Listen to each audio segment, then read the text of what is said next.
We are recording. All righty. Hello, everyone. Welcome. My name is Erin Jordan. I'm an account coordinator here at Keystone Click. Just wanted to let you know, if you aren't familiar with Keystone Click, we're a strategic digital marketing agency. We specialize in everything from website design to ongoing content marketing to podcast production and more. We help our clients build brand awareness and generate leads online. We do that through conducting research, collecting insights, and we'll build a plan that is focused on the goals of the client. So today we're talking about SEO and content, and I have a lovely friend with me. Spencer, if you want to introduce yourself. Yes, my name is 𝗫𝗫𝗫𝗀, and I am the sales and marketing coordinator here at Keystone Click, and definitely excited to get into the world of SEO with you guys. All righty, let's go. All right, so this is we've got a few memes interspersed throughout this presentation. If you find them funny, that's fine. We find them funny because we're nerds. So just giving you that warning. So today's agenda, first, we're going to go over a quick overview of what SEO is. Then we'll get into keyword research, really get in depth of how you can identify those great keywords. Then we're going to take a look at utilizing keywords in your content and tying those into recurring content. So your blogs and your events and that kind of stuff, and how to use those keywords and publishing best practices for that. Then we're going to look at your permanent content that's on your website, best practices for that. And we're going to finish off with some website development tips for your search engine optimization. So begs the question, what exactly is search engine optimization? Well, I'll tell you. As I mentioned before, SEO, search engine optimization, it's the process of getting that traffic for free using really organic methods. So it's the process of optimizing your online content based on keywords or key phrases that people will search for. And the goal is to optimize that piece of content, the technical and content aspects of your website to drive more traffic, drive more website views, convert website visitors, and ultimately generate more sales. And as we all know, SEO is fast changing, so it needs to be constantly maintained. And what worked 5 years ago, it's not going to work today, so it needs to be constantly maintained. So the importance of SEO, it really comes down to how many people are searching per day. Google is the biggest search engine, and it handles about 5.5 billion searches a day. And I've got those statistics on the right. That comes down to 3.8 million searches per minute. And why that's important is because the first 5 results on Google get over 65% of the clicks. And there has been a saying that the best place to hide a dead body is on the second page of Google. And that's a little bit extreme, but it's really goes to show that if you're not in those first few if you're on that first page and the first few results of Google, it's highly unlikely that you'll be driving the website traffic and getting those viewers that you really want to. All righty. And now we're going to get into a little bit about keyword research. As Spencer mentioned, SEO is kind of built upon the use of keywords and optimizing keywords on your website in order to rank where you'd like in Google and otherwise. But keyword research, in addition to some other aspects of SEO that we'll get into, really is kind of the foundation for your content strategy, and it should be the foundation for your content strategy. So got a little bit of a checklist to go through here for how to get started with keyword research if you're unfamiliar. Really, we'd recommend that first step is to compile words and phrases that you want to use as keywords. This is your instinct, right? This is just something you'll type into Google related to your exact services, your business, anything you think your customer or potential customers searching for in Google, that's what you should search for as well, and kind of start documenting that list. And within Google, there's a couple of things to look at here. The number of results is a big one. So for whatever search term you're using, you'll see about this many million search results came up in this many seconds, right? That's a good indicator of how much competition there is for that keyword and potentially how costly it would be if you wanted to put some paid dollars behind keywords. And if you're thinking about kind of other keywords and phrases that relate to what you're already searching for, it's a good idea to look in those little sections that are people also ask or searches related to. That'll give you an idea of kind of some of the other searches if you get stuck in that initial phase. Step 2 is then taking those keywords and phrases and looking them up using some research tools. There's a lot out there. Google Keyword Planner, Moz, SpyFu, SEMrush. Those are a few that we're aware of and are familiar with, but really when you're looking, you're going to look at a couple of different things. One big one to look at is user intent. This is kind of where just some instinct's going to come into play, but if they're searching for pizza in Milwaukee, right, and you're, a pizza place in California, it doesn't really make sense for you to be there. You can kind of guess and see the intent there is based on where they're located.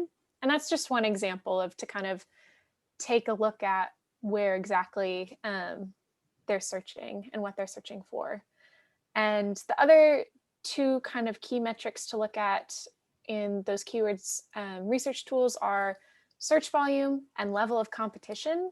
And again, that'll kind of tell you how difficult it may be for you to rank for that keyword, or how easy it is for you to kind of appear right in that search.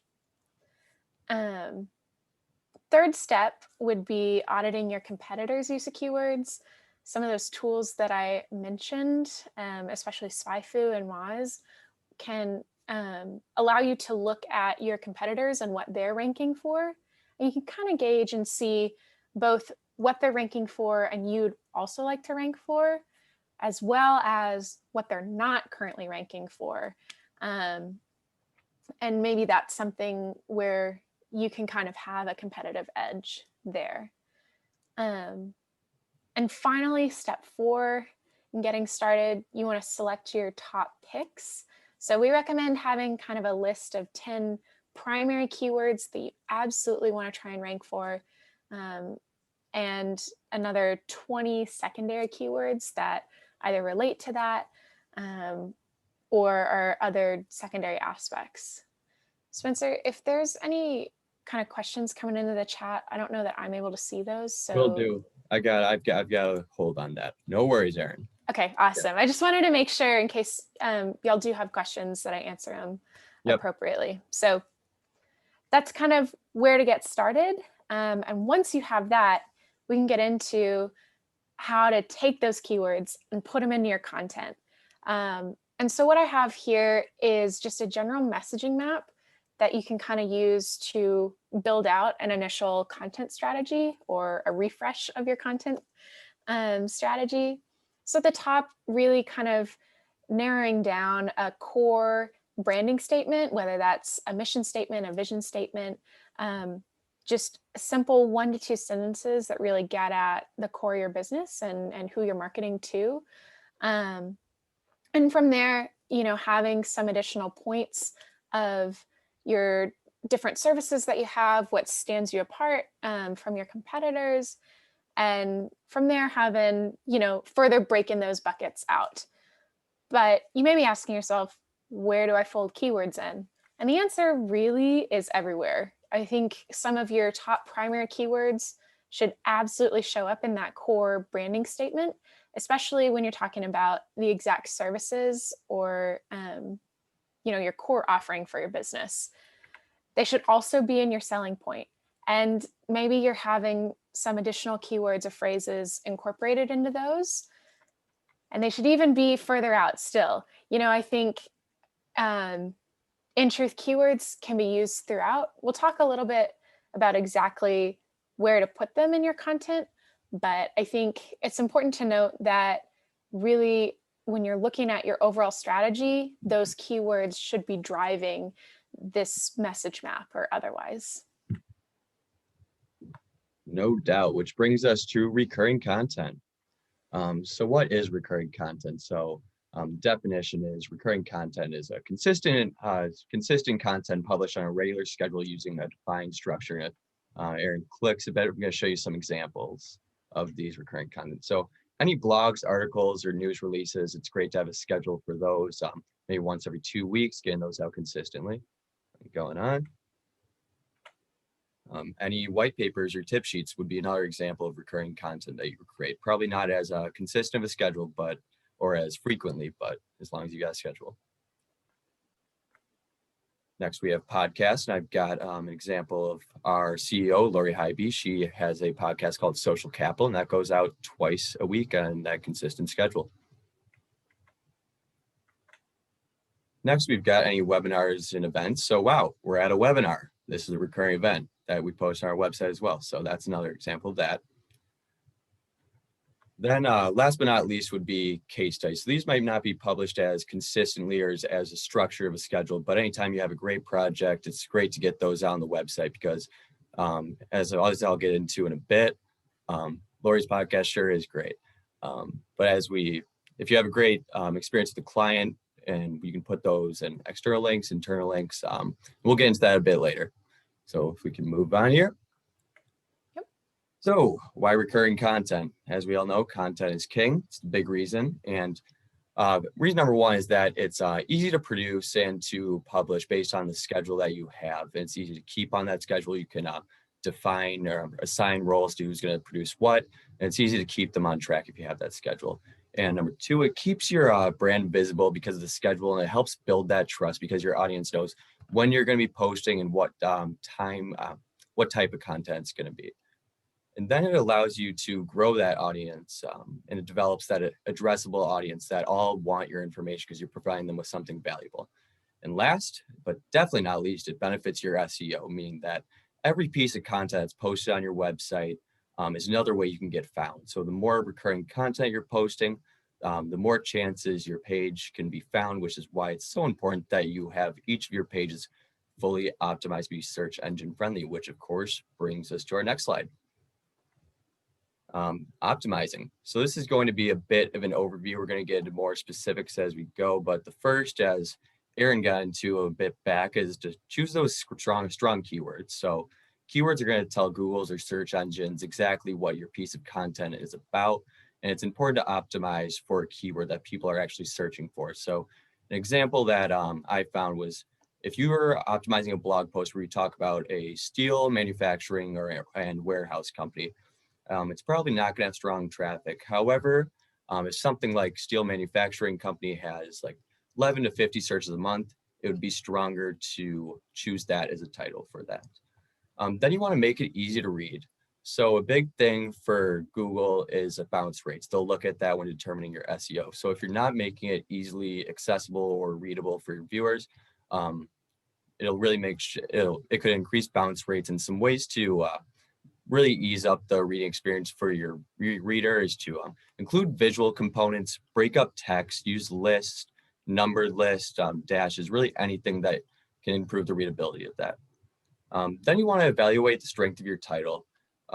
If it's a blog, you don't want your title to be read our blog or something along those lines. And at the end of the day, someone's going to click on a blog because it either connects with them on an emotional or an intellectual level. So, and there's a great tool for this. It's called the Google Headline Analyzer, and that will evaluate the emotional marketing value of the words that are used in your title, and it will give you a score based on either your intellectual strength or the emotional strength. So then in terms of blogs and articles, you really want that word count to be at 800 or above words. And that shows Google or search engines that your blog or article has enough information to give your potential reader an in-depth look at what exactly you're talking about. And last but not least, not last but not least, you want to be consistent next. So you want to maintain that schedule, helps build that trust, as I mentioned before, and helps gain more audience. And lastly, optimize, which we're going to bring us to best practices for publishing now. So as I mentioned a bit earlier, internal and external links. So every single website has a domain authority by Google, and the number heavily influences where your website shows up in search results. So internal links are the links that are going to take viewers to different pages on your site. So these are great ways when you mention, if you're writing a blog and you mention a different blog, you mention a topic that you cover in a different blog. You can use an internal link that will take them to different pages in your site. So you really want your anchor text to be specific, and that's where the link will be. The anchor text is the text that the link will be located on. And it really wants to be a specific and descriptive group of keywords that will help the search engine better crawl or understand that web page. In terms of external links, these are all links that are going to a different website or a website outside of your domain. And these links help you build credibility. Adding trustworthy and informative website links of high quality in your pages help you improve the credibility of your website. Whereas if you add poor quality or scammy links, those can hurt. So linking to outside websites does not actually hurt your page rank as long as the content is relevant and it comes from authoritative sites. And oftentimes, if you externally link a different site, it will they will return the favor, which in turn will boost your credibility and your SEO.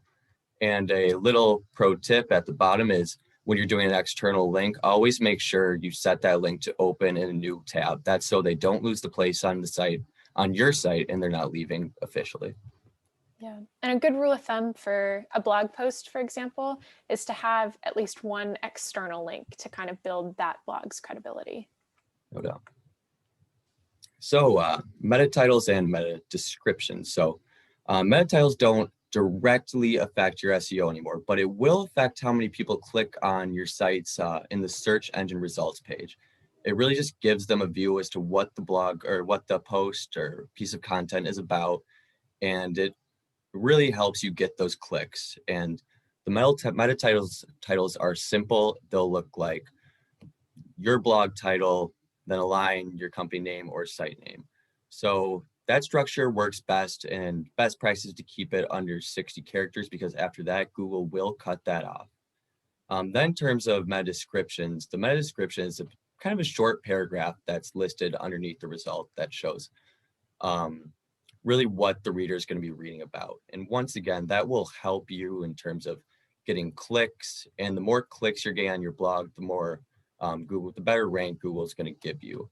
And vice versa, if you don't have a strong meta title or your description doesn't describe exactly what the blog's about, that can lead to higher bounce rates, which then in turn can kind of hurt your SEO on your site. Yeah. And one thing to note about meta descriptions is it will appear in Google as kind of like that preview text of what that source actually is, but on your web page itself, it doesn't show up. Right. So it's important that it's really kind of more of a summarizing statement rather than your first 2 sentences of your blog. Exactly.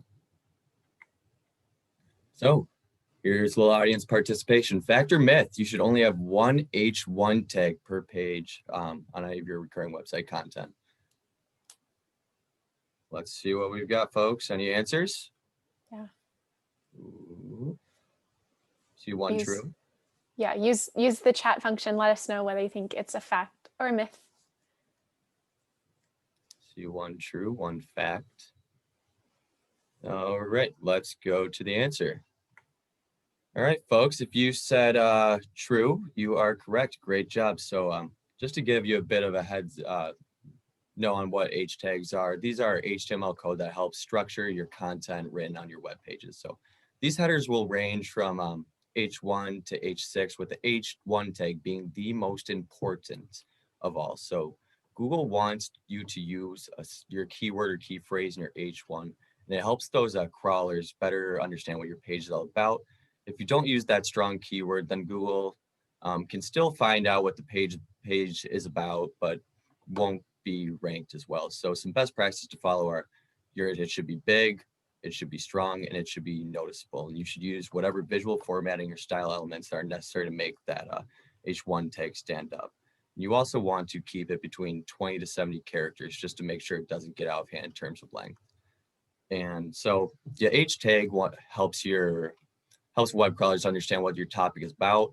And the H2, H3, H4, and so on tags will help web crawlers understand what each paragraph is about.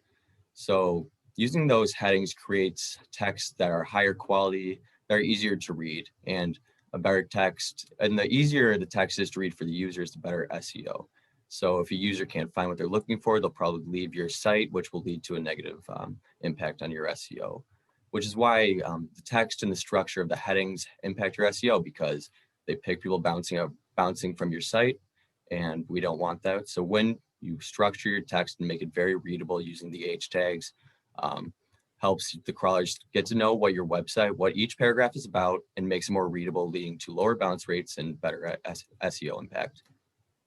Yeah, and I think one way to kind of explain this from a blogging standpoint is for most websites, how you have them set up, your H1 tag is the title of your blog. Right. So in the title of your blog, you want to make sure that you use the main keyword that you've written your blog to kind of incorporate. And your H2 is kind of your main subheadings. And maybe you have an H3 interspersed if you have a section with a couple more headings that you kind of want to use. It's also important that if you mark things as H tags, that they do have some kind of keyword or phrase, and that section is very clear in terms of the language and the words that it uses to describe what it's about, right? As Spencer was saying. So that's just kind of like an example for how to think about it. Definitely, good point.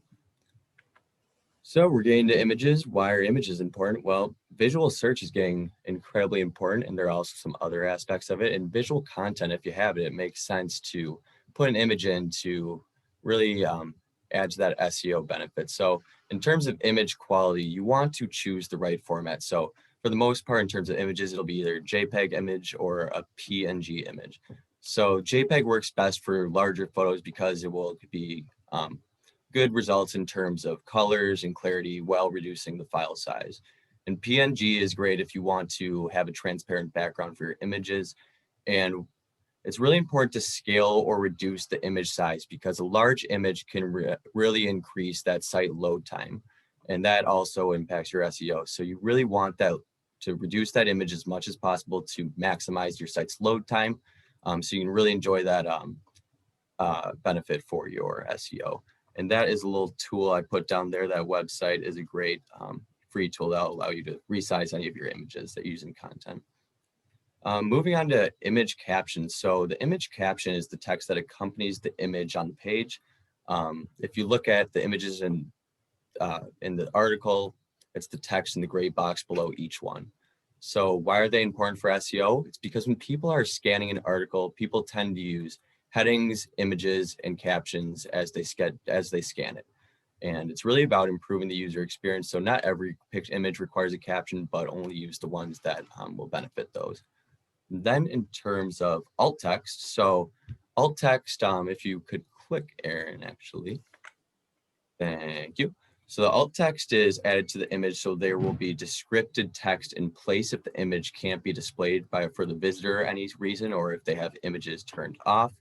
So as I mentioned before, in situations that image is not available to the reader, the alternative text ensures that no information or functionality is lost. And in every image you use, it's important that the alt tag includes that SEO keyword for that phrase or key phrase. And the more relevant information the image has around it, the more search engines deem this image to be important. Yeah.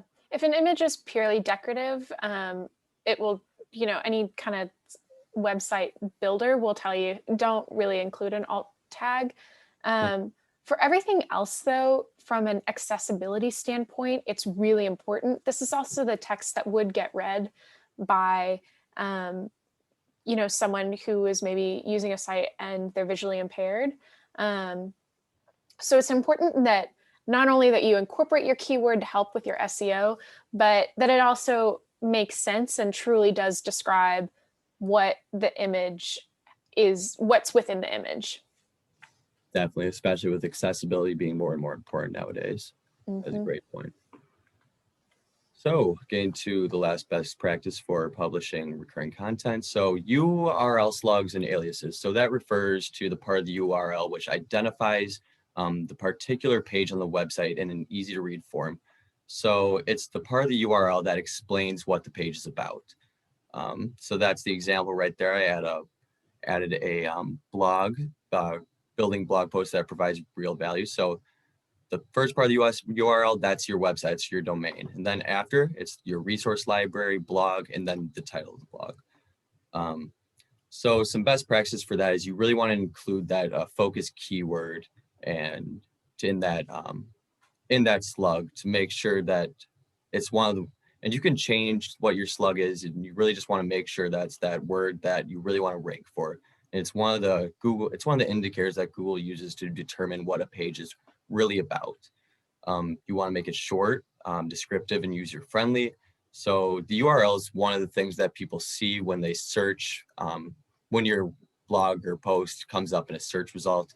So you'll see many different URLs about certain topics. So you want to make sure that your slug is in line with what people expect to see. And you want to keep it as clear and concise as possible so that your readers know what your article is about, and so that slug or alias does not get cut off. Then you only want to use lowercase letters. And in most cases, the website builder that you're posting on will do this for you. But the only danger if it doesn't is that if you use capitalized letters, it can lead to duplicate content, which is not ideal, and that does not help in that. Well, using the lowercase levels just really makes sure that pages are being differentiated from each other. Yeah, and another thing about like automatically generating a URL, I mean, most site builders will do that for you, but it's always a good idea to kind of look and see what they do generate for the slug in particular. Mm-hmm. You know, taking things out about like what is a, maybe it's not necessary Right. to have in your slug unless your key phrase that you're targeting is what is a blank, you know, Right. so it kind of depends on the keyword you're using, but you can take out some of those kind of what, the, etc., like those types of words. The fluff. The fluff, the additional, like they're helpful for like proper English, but in a Right. slug, really just getting those keywords down is best. No doubt. And now we're rolling into permanent content. Spencer kind of went through recurring content, new content that you're publishing, you know, on a consistent basis, but it's also important for your permanent product pages, your home page, your about page, that those are properly optimized and search engine friendly as well. So to kind of get into it, we've got some on-site SEO tips and some off-site SEO tips. First off, in terms of on-site, there's a couple of things to deal with just your site architecture or your site navigation. You want to make sure that your site is crawlable. So for those bots to, it's such a weird word to kind of crawl along your site, but to recognize each of your pages. So from a navigation standpoint, it's really important that when you name your page home, about, an exact like service page, that it's not too long or ambiguous as to what that page entails. Another thing for on-site SEO that's really, really important is that your site is mobile friendly, that the user experience on a mobile device is still easy to navigate. Everything is still easily clicked. It's increasingly important that a website is mobile friendly to have better SEO. So that's definitely a point to highlight there. Site speed, Spencer mentioned this earlier, kind of with images and ways to kind of reduce your image sizes. That's one of several things that can kind of impact site speed, but for SEO, if you are showing really kind of long times to load your site, it can kind of harm your overall SEO. So it's important that everything is optimized and the proper size so that it doesn't take a lot of time for each page to load. And then finally, from a security standpoint, it's important to have kind of your SSL in there as you develop your site. So that's kind of the difference between an HTTP at the very beginning of your URL and an HTTPS. With the S, that shows that the site is secure, and it's a little bit more friendly according to search engines. And then also with on-site, we're talking about code. Spencer kind of went through this already as far as what your title, your H tags, your meta descriptions, but I think this slide is really here to highlight that it's important from a code standpoint in the back end of your website that everything is properly identified. If you're using a website builder like WordPress or Drupal, a lot of times wherever you put your content, it'll automatically code it for you in that builder, as opposed to you having to manually edit the code. But it's important that whatever builder you're using, it does something like this and it's reflected in the code, because that's what Google's actually reading if we think about it. Mm-hmm. And again, that structured data is really, really important, as Spencer mentioned earlier. Oh, one fun fact or interesting fact is that title tags in the form of a question see a 14.4% higher click-through rate. So it's something to think about. Not every permanent page on your website certainly should be in the phrase of a question, but for blogs, if you pose a question in the beginning of what is SEO and how does it work, you know, that answer, that's the exact question that maybe someone's searching, and so they're more likely to click through. Mm-hmm. And then we get into a little bit of your off-site SEO. The first aspect of this is trust. We're bringing the memes back here in this case as well. But there's a couple of aspects to how we qualify trust for off-site SEO. Number one is authority.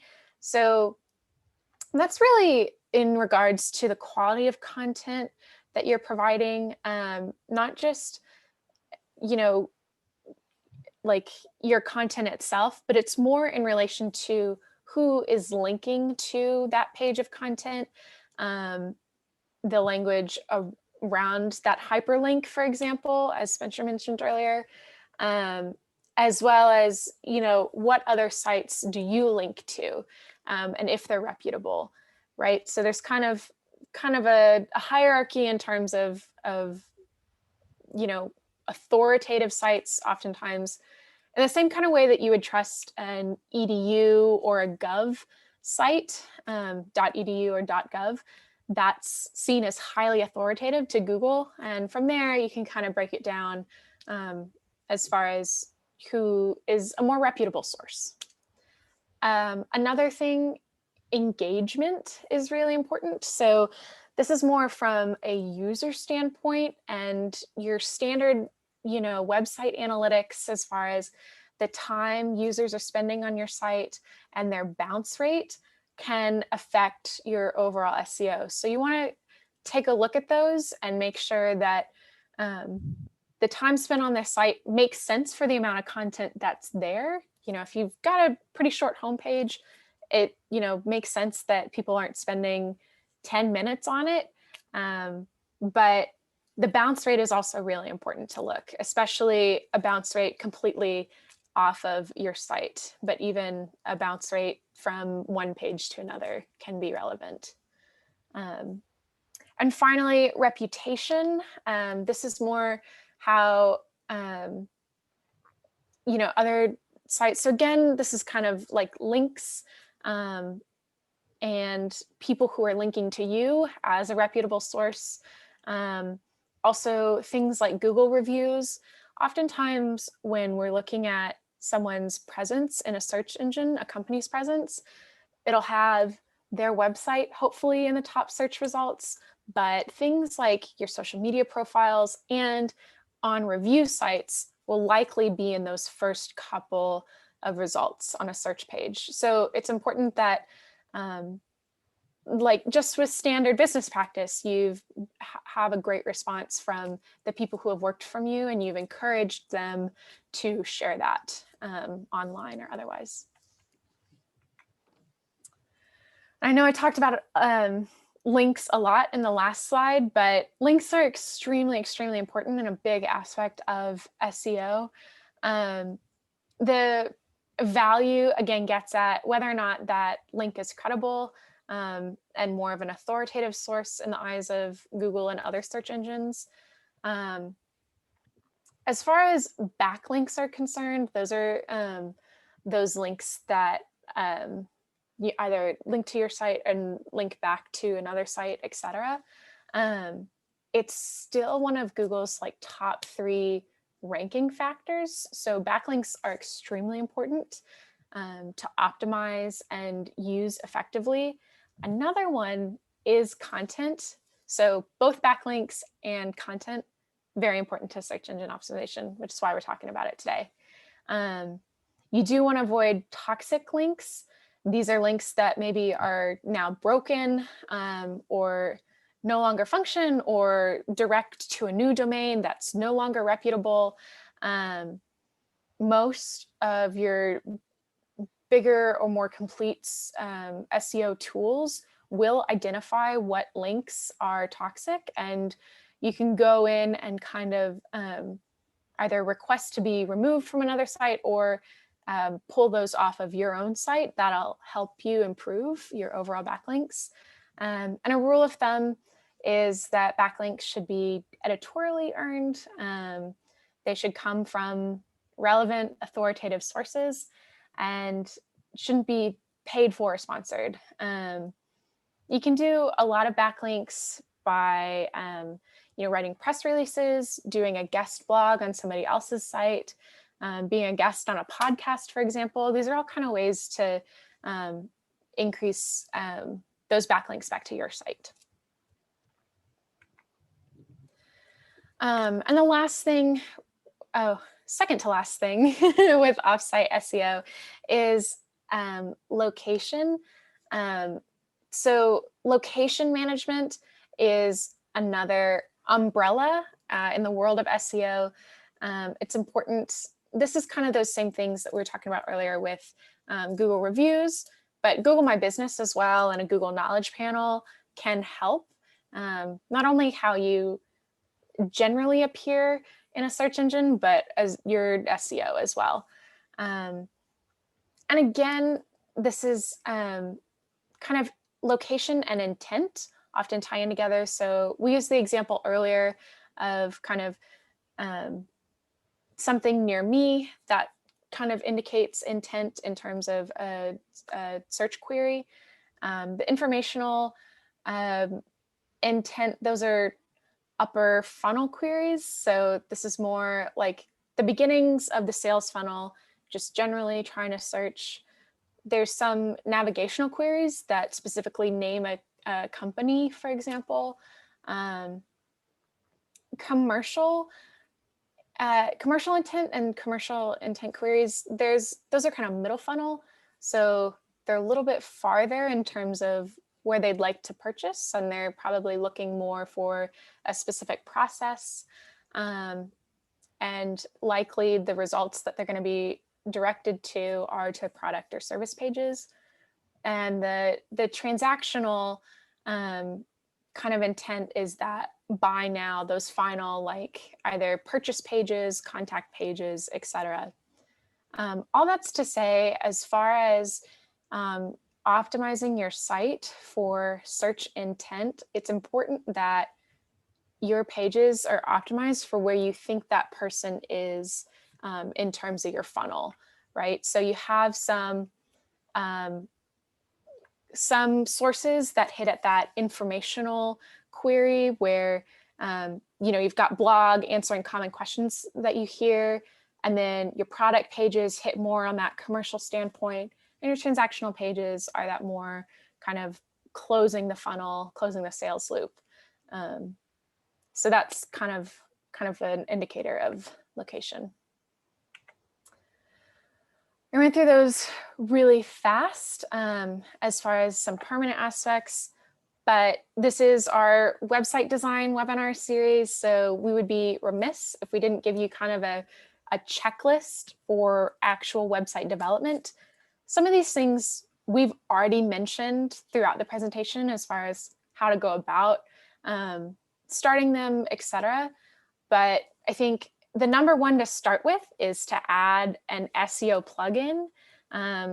Oftentimes, you know, again, if you're using WordPress or some other kind of site builder, there will be plugins you can add so that whenever you post a blog, you already have easily a place to say, this is my keyword or key phrase that I'm targeting with this piece of content. This is where I edit my meta description, etc. It'll also, most plugins will give you a little score as to how well you've optimized that piece of content. And that's important to look at as you move forward. Again, creating a sitemap and have it be accessible to crawl is important. Making sure your website's indexed, generally very helpful to Google in order for you to be SEO friendly.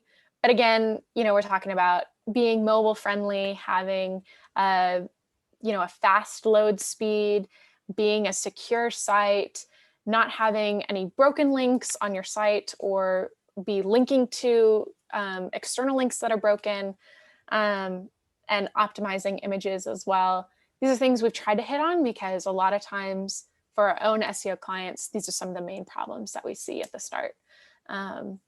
So yeah, this is your little quick hit checklist, but there's a ton of resources out there for getting started with SEO, in particular with development. That kind of rounds out our presentation. In summary, you know, SEO is constantly changing, as we mentioned at the start, and it should be an ongoing process, especially for those kind of permanent pages on your site. Don't set it up all at once and then leave it be. You know, how often people are searching for words is constantly changing. So it's really important to keep tabs on it if you want to really optimize your site continually. Finding keywords that you want to rank highly for is crucial for determining your content strategy. Keywords, keywords, keywords, we cannot say it enough. And really incorporating them into all aspects of your content, both permanent and recurring. Speaking of recurring, and really all pieces of website content, they need to follow those publishing best practices to ensure they're search engine friendly, tagging them appropriately, etc. And then from, that should say site navigation. From site navigation to backlinks, your site should be optimized not only from the start, but again, you should routinely update your site and your keywords and your meta descriptions as those keywords and other kind of SEO metrics change.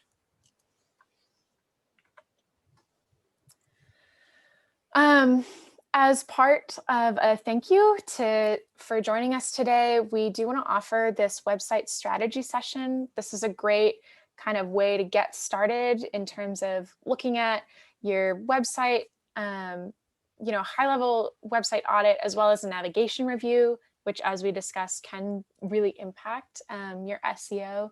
So it's only $99. You'll sit down with an expert strategist from Keystone Click, and we'll go through looking at your website and some really get some actionable tips right from the start that you can take to go and improve your website. So if you're interested, you want to go to keystoneclick.com/website strategy. I think Spencer will drop the link into the chat for y'all. And yeah, I mean, people who have already gone through it said that it was a great experience and they felt like they got a lot out of it. So we definitely want to plug that for y'all.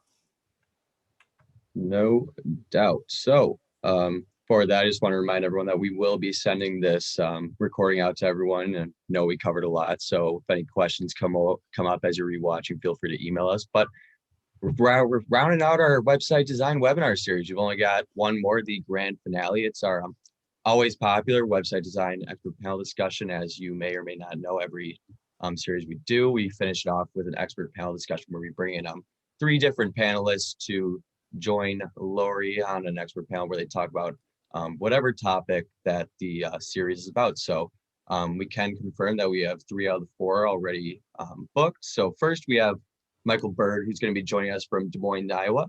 He is the CEO of 𝗘𝗍𝗍, and they focus on larger e-commerce websites. That's their main focus. And then we have Jeff Ben, who will be coming to us all the way from Atlantic Beach, Florida.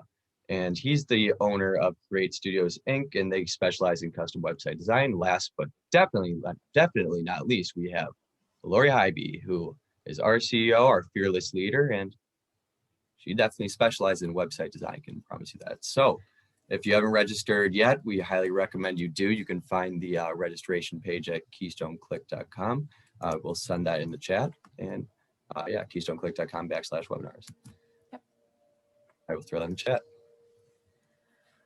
Alrighty, and now's the time. We've got a little bit more time. If you have questions you want to ask us right now, I think I'm going to go ahead and stop sharing. But if you have questions now, start leaving them in the chat. We'll answer those. And then we also have left our contact information here. So if you want to get in touch with us following this webinar, again, if you have questions that you think of later, you can absolutely do that as well. Okay, I see one question. What tool, Erin, would you recommend for getting started with SEO or keyword research? Yeah, I think there's some that have like some free versions. So definitely Moz or SpyFu will give you kind of like an introductory, some, first 5 keywords to look at related to a specific topic. And then definitely some of the plugins that we use for SEO. I know Yoast is a great one to add to a WordPress site. Pretty intuitive, pretty easy based on what we shared. So I think that's some places to start, but really you can start just on Google and have a good guess as far as, like we said, number of results, or even like people also ask, you can find related keywords that way. I know there's another question coming in, and it's, how do I write a blog post that I know would be searched for? Yeah, so this actually comes from Lori. This is what she suggests to business owners who are having trouble thinking about what to blog. She said, if you're struggling to think of blog topics or things to write about, keep a notepad, and whenever you're talking to a customer or prospective client, or you're at a networking event, write down whatever questions are asked to you and do that for a week. And at the end of the week, you will have a bunch of different questions that need answering that people want. So you'll definitely have something to work from for that. I see 2 questions have came in. So Carolyn says, SEO requires a lot of content. Google requires a lot of content. However, people don't like to read a lot of content and it can look busy. So what's your thought on using more or less links? Yeah, I think as Spencer mentioned earlier, for things like a blog post, kind of 800 words or more is kind of that sweet spot in terms of how much content to write. Obviously, I think some of your service pages, etc., may have more or less content. And then for linking, I would say probably, a good rule of thumb is to have at least 1 external link. I wouldn't do too many links to start, because again, it can kind of be heavy that way. Spencer, do you have any other thoughts with that? I do not at the moment. Carolyn, would you say that helped out answer your question? And Denise, I do see what you threw in. Let me reach out to you after the webinar and see if we can find some good resources for you. I'm not sure any off the top of my head, but I will make sure I shoot you an email either today or tomorrow morning with some resources for you. Yeah. All righty. Yeah. Any other questions? I think we're good. I think we're good unless anyone has a last minute question. All right, folks. Well, I'm going to stop the recording. Thank you guys so much for joining us. And if you do have questions, feel free to reach out. My email is spencer.bard@Keystone Click, and Aaron's is aaron.jordan@Keystone Click. Thank you guys. Yeah, thanks so much for joining.